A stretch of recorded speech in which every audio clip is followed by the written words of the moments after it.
Now, preparation is the key to survival when you're in the vast wilderness. Being ready for anything that could come your way is literally the difference between life and death. So long as you have the right equipment, mindset, and people with you, everything should go smoothly. And yet, there are many true-to-life instances in which experienced hikers, bikers, and even wildlife hunters, some experts in their field, have mysteriously disappeared without a trace.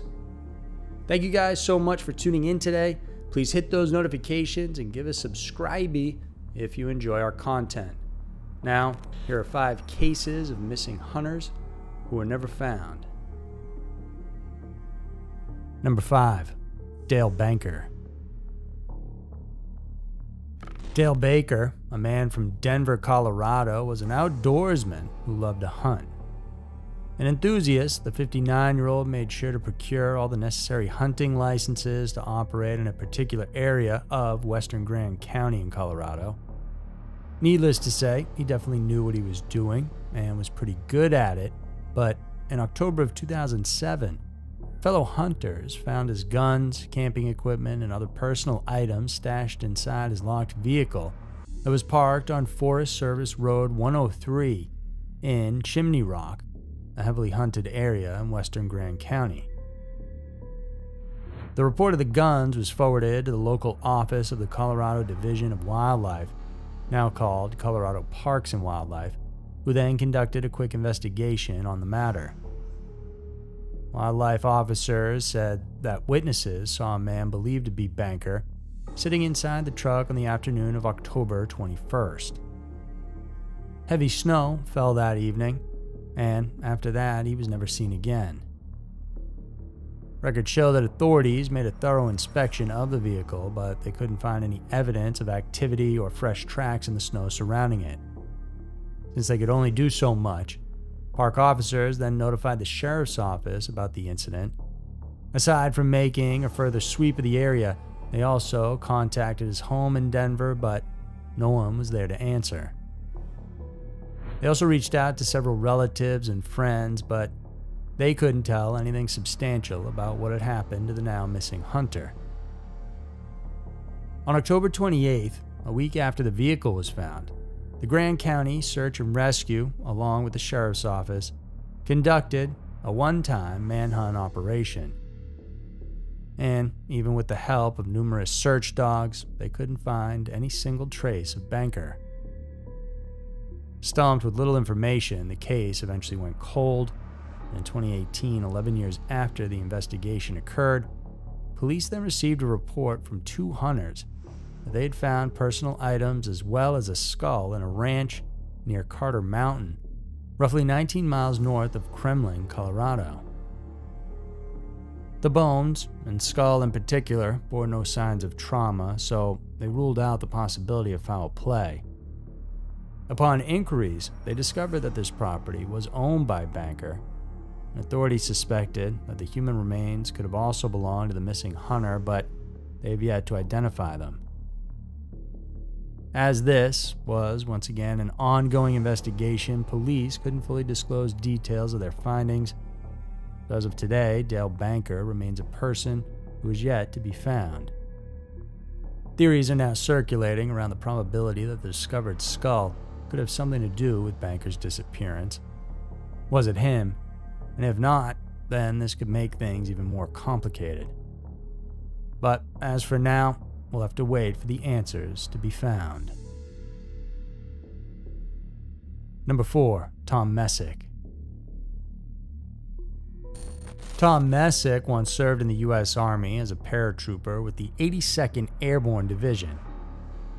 According to people that knew him, the last thing this 82-year-old veteran would have wanted to do was just sit at home during his retirement, which is why, even at the age and having a considerable number of injuries incurred throughout his life, the Warren County, New York native continued to go hunting and to be one with the wild. Aside from being a fully licensed hunter, Tom also taught the craft as well as survival skills to young ones for many years. For being such an experienced backwoodsman, it then came as a huge shock when they determined what happened to the man that everyone lovingly called the One-Eyed Hunter. It was a beautiful day on November 15, 2015, and Messick, along with 6 other hunting friends, were out looking for deer in an area that was part of the Lake George Wild Forest. Considering his frailty, the octogenarian was supposed to stay in one spot as other younger members would walk through the woods and push their prey towards him. When they arrived at their rendezvous point, they saw that Messick wasn't there, and they couldn't find a single trace of him at all. He didn't even leave any of his belongings behind. That day, he was wearing his usual hunting attire of duck boots, camo pants, coat, gloves, and a checkered hat. He was also carrying a rifle and a walkie-talkie. His friends tried as much as they could to call out for him, but when nightfall came, they went back to their headquarters and reported the man missing to his family and the police. Straight away, the following day, over a dozen trained search and rescue professionals scanned the hunting grounds and the nearby area for any sign of him. But when they couldn't find him, they resorted to asking for help from the proper authorities. It was a spectacle, to say the least. 15 law enforcement agencies, including the New York State Police and even the FBI, huddled together to locate the missing war veteran. Scent dogs and SAR helicopters were also employed in this gigantic effort, but despite the scale of the operation, they failed to find even a single hint of Messick's presence.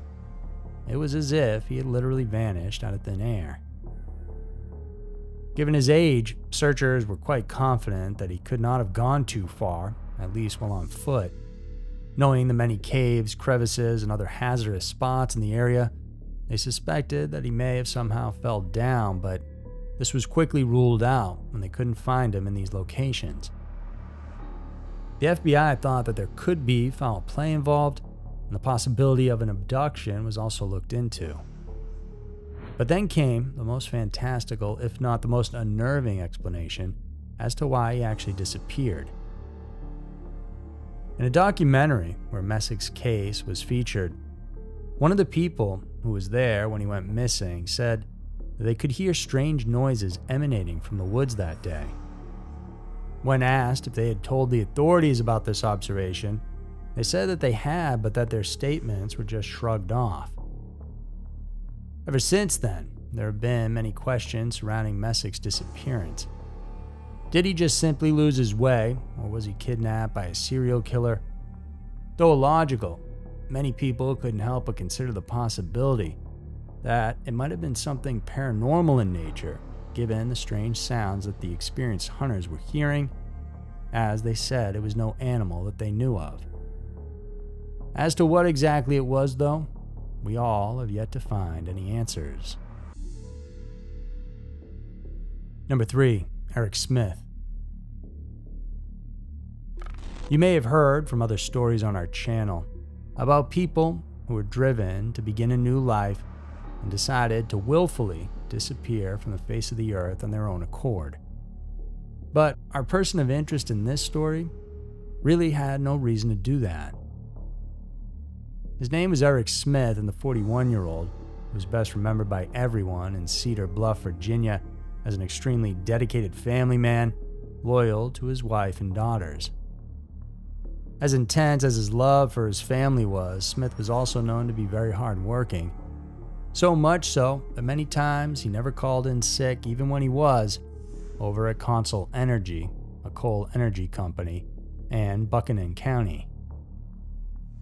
Even at his relatively young age, Smith had a high responsibility as a shift manager and was in charge of managing more than 500 people. Most, if not all, of his co-workers spoke highly of their supervisor. Kind and fair, he's the person that they looked up to at work. On November 8, 2013, Smith left his home to hunt on his expansive hunting property along West Hertz Buggy Road in Cedar Bluff, Virginia. His mother, Dreama Smith, found it rather unusual that he would leave behind his cigarettes and even his cell phone at their house. That night, Eric failed to return home, and in the following days, he also didn't return to work.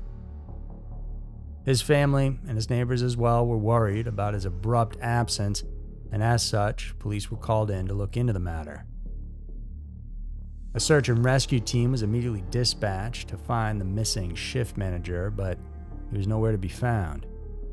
In the following days, the Virginia State Police employed helicopters and sniffer dogs to help intensify the effort, but unfortunately, not a single sign of the man was ever discovered. In a desperate attempt to find him, the family and local authorities put in an amount of $20,000 as reward money for any substantial information about the case. So, what actually could have happened? Some say he may have succumbed to illness or have met an accident along the way, but not even a single bone is turned up, prompting most to rule out this possibility. There could be foul play involved, as some have suggested. Perhaps he came across illegal hunters or drug smugglers who, after killing him, stashed away his body. But then came a rather unusual and unlikely theory that he may have run away to start a new life. No one wants to believe that, but considering how long he's been gone, it's hard to ignore this possibility. After all, it's a disturbing fact, but even the most seemingly happy and devoted family man may feel a dark, deep emptiness within. Number 2. Ludger Bellinger. On November 25, 1975, Ludger Bellinger promised his wife, Linda Perkins, that he would take her to work. It had been snowing heavily that night, and the road was quite perilous. The 25-year-old husband told his wife he just needed to hunt some late-season deer. It was supposed to be a quick trip since the location was very near his home in Washington, Maine, not far from the Somerville and Lincoln County line. Linda really didn't expect him to return immediately, but the morning had already passed by, and then the afternoon, and still Ludger hadn't come back. She then sensed something was wrong, and given that they knew his usual route, she and relatives conducted a quick search of that area. They found tracks, but there was no sign of Bellinger. As they became more desperate, official game wardens were called in to help in the search. When the missing hunter still hadn't materialized, they decided to finally seek the assistance of the Maine State Police. In one instance, during the search and rescue operation, authorities were led by an unnamed individual into a wooded area near a stream. Investigators discovered what appeared to be footprints there, and the trail they followed brought them to a spot where they believed Bellinger had shot and dressed his prey. There were signs indicating that the deer had been dragged along the ground, going towards and ending on an access road. Detectives suspected that after reaching the road, Bellinger may have been picked up by a passing vehicle. At some point, law enforcers suspected that there might have been some foul play involved in this case, and sure enough, they found a crumpled receipt at the scene. This led them to two individuals, one of whom died less than a year after Bellinger had vanished. The other person, Danny Collins Jr., is still living in Maine. Reports said, but weren't confirmed, that Collins actually confessed that on November 25th they picked up Bellinger, whom they assumed was there waiting for a ride. High on drugs, one of them supposedly shot the new passenger in the back seat of the car. Police did in fact go through that vehicle, and they found that the interior looked like it had been washed. The rear seat was even plucked out and was nowhere to be found, and adding more to this intrigue was the fact that they found deer hair in the trunk, even though Danny wasn't a hunter. Still though, despite all these circumstances, a single arrest was never made. Almost 50 years since Bellinger went missing, his family and friends remain unaware of his whereabouts and, more importantly, of his fate. Number 1. Sean Higgins. Each year in Oregon, there are about 1,100 people, bikers, hikers, and hunters alike, who require rescue from its vast wilderness. The majority of them make it home alive, but since 2016, there were almost 100 individuals who have been reported to have died in the back country. Another 80 of them stepped into the woods, never to be seen again. Sean Higgins is one of those who went out to hunt and then simply vanished without a trace. On October 14, 2016, Sean, with his son Trevor and brother-in-law Will Chandler, set out to hunt for the black-tailed deer at the Shasta Costa drainage in the Bear Camp area, which is about 45 miles east of Gold Beach, Oregon. It was supposed to be just another ordinary hunting day. The three had been doing it for a while and were experienced. As it was their routine, Trevor, being the youngest, would wait by the truck while Sean and his uncle ventured out into the woods. Since they were so familiar with the area, the father of two decided to leave his backpack and GPS back in their vehicle. But everything took a strange turn when nightfall came and the father still hadn't reappeared. It didn't help that a storm had suddenly loomed over the horizon, and desperate to find his dad, Trevor told Will that they'd better split up and look for the missing hunter. But the entire problem got even worse when the young man himself then got lost. Will immediately called the Curry County Sheriff's Office to report the two incidents. Sean's wife, Stephanie, got the shock of her life when she found out about what had happened, and she and her entire family then got into action and volunteered to join the search and rescue operation. On the fourth day of this intense search, Trevor was found. He was quickly rushed to the hospital after suffering severe hypothermia from the harsh conditions he found himself trapped in. The search for Sean continued. More drones, more helicopters, and more canine units were added to the already huge task force formed to determine the man's whereabouts. On October 25th, authorities had to suspend the search as the trail became more dangerous with the changing of the weather. But Stephanie and her two sons would still make quick trips now and then to the spot where they believed Sean had vanished. But 6 years have already passed, and Higgins remains a missing person still. But if there's any consolation in the matter, it's the fact that everyone managed to find and rescue Trevor. Had they not, it would have been an even bigger blow to the entire family, especially to Stephanie, who, even at this time, is still perplexed and disheartened over her husband's disappearance. If you guys enjoyed this, then please consider showing some support for us for just $1 a month over on our Patreon page. Thanks so much for tuning in. I'll see you soon.